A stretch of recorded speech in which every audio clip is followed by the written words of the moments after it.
toque! Tem alguém aí? Pois é, hoje eu vou falar de reforma. Tem alguma coisa precisando ser reformada? Tem alguma coisa aí que eu posso dar uma mãozinha? Ah, não sei se eu posso, mas eu quero junto com você falar sobre reforma. E aí, criança reforma alguma coisa? Dá pra reformar umas coisas e outras. E adulto mexe muito com isso. Adulto, tem uns pais que estão enrolados. A mãe já não aguenta mais. Por favor. E toda hora você fala. Precisa ficar falando a cada 6 meses. Puxa, tá demorando, hein? Bora começar.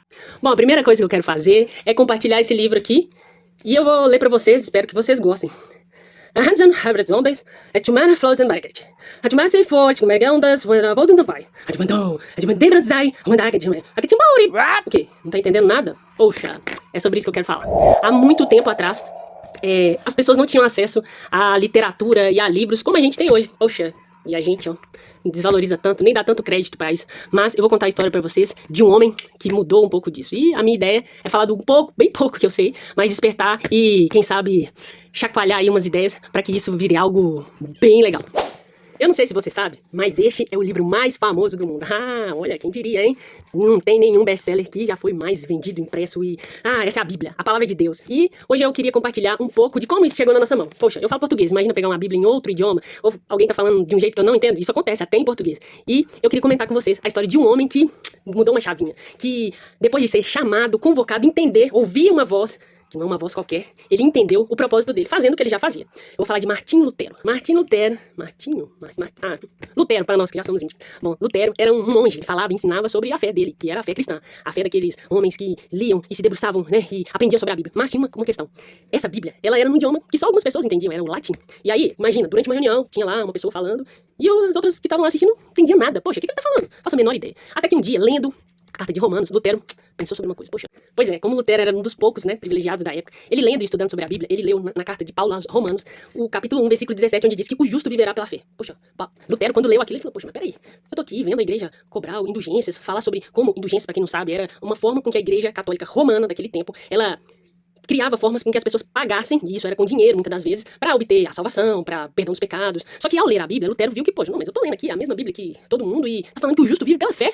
Então tem algo errado aí. E foi aí que Lutero mudou e destravou e reformou a forma com que ele entendia aquilo que ele leu durante tanto tempo, estudou. E aí Lutero começou a ensinar o que estava dentro dele, falar sobre essa fé que é a única. Só que, é claro, algumas pessoas não gostaram. E foi daí que Lutero escreveu 95 teses, falando tudo que ele não concordava naquele esquema, daquele tempo, naquela organização. Lógico que mais uma vez ele desagradou, foi convocado a se retratar, só que ele não ia recuar, ele estava firme naquilo que ele leu e entendeu. E ele, picando a mula, decidiu ir embora, sair daquela organização, e foi aí que ele encontrou um outro cara que estava lá fazendo o que ele sempre fazia nas descobertas dele, e já estava pensando como que a gente vai fazer pra... na hora que alguém escreveu uma coisa, replicar aquilo para mais pessoas. Lutero, então, teve a ideia de traduzir aquele texto que era para ele, só para alguns, para que todo mundo tivesse acesso, para que o máximo de pessoas pudessem entender o que está escrito na Bíblia. Afinal de contas, é pelo conhecimento, é lendo que as pessoas iriam entender o que a Bíblia fala. Como é que elas vão fazer isso se elas, até aquele momento, não sabiam ler, já que ela estava escrita em outro idioma? Bom, Lutero juntou com esse homem chamado Gutenberg, e eles tiveram uma ideia. Vamos traduzir e imprimir, fazer a impressão, copiar, para que outras pessoas possam ler a Bíblia. Foi aí que começou a maior mudança da história. Mais pessoas começaram a ter acesso à palavra de Deus, a ler e a entender o que a Bíblia dizia. E ali ter a sua relação pessoal com o Criador. Imagina, você compra um produto e o manual tá lá em mandarim. Poxa, eu não falo mandarim. Eu preciso do manual e do manual que chega até mim de uma forma que eu entenda. E aí, há 508 anos atrás, nós celebramos essa data de um jeito diferente. Hoje é 31 de outubro. Peraí. Mas 31 de outubro não é dia das bruxas? É dia do Saci? Não, é assim que... Bom, aqui não, violão. Nós, cristãos, evangélicos, protestantes, nós celebramos no dia 31 o marco dessa reforma, daquilo que nos fez e faz estarmos aqui, como pessoas que têm acesso direto ao que o Criador quer falar com a gente, através da Bíblia, que é a palavra de Deus. Bom, esse é um resumo bem breve, e eu espero que fique bem breve, porque eu falo muito, para explicar para você que não é dia do Halloween, ou se você celebra, reveja, porque nós celebramos a vida, celebramos a esperança, nós nos vestimos e não nos fantasiamos, nós nos vestimos com vestes limpas, que isso tudo só foi possível através do sacrifício de Jesus Cristo na cruz, por mim, por você e por tantas pessoas. Você que ainda não ouviu essa história, poxa, que bom ter tido a oportunidade de compartilhar algo que durante tantos anos, até dentro da igreja, eu não ouvia falar. E agora, você sabe que a sua fé não é em vão. Você, criança, adulto, você tem uma responsabilidade de levar o evangelho, de anunciar as boas novas ao máximo de pessoas que você conhece.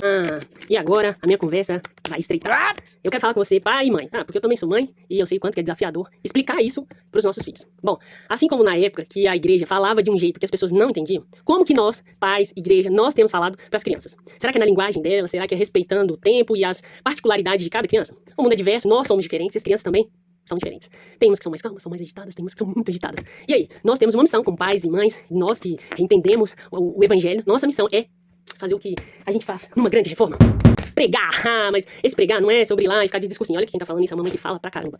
É enraizar e inculcar, que é o que a Bíblia diz, na cabeça, na essência das crianças, o que esse evangelho é. Esse evangelho é de salvação, ele é de cura, ele é de tantas coisas, mas ele também é um evangelho de alegria, é um evangelho divertido. Jesus não era esse carrancudo aí que muita gente anda pintando. Deus não é aquele senhor velho que tá lá, você. Pelo contrário, ele é um Deus que se diverte, que se alegra e fez tantas coisas pra gente aprender e desfrutar de quem ele é. Bom, não só no dia 31, mas que durante muito tempo a gente reveja a forma e a maneira, a linguagem com que nós estamos falando com os nossos filhos, com as crianças. E, quem sabe assim, fazer aquela reforma, transformar e deixar as pessoas interessadas sobre esse evangelho, sobre essa graça que não vem de nós e tudo isso vem do Senhor.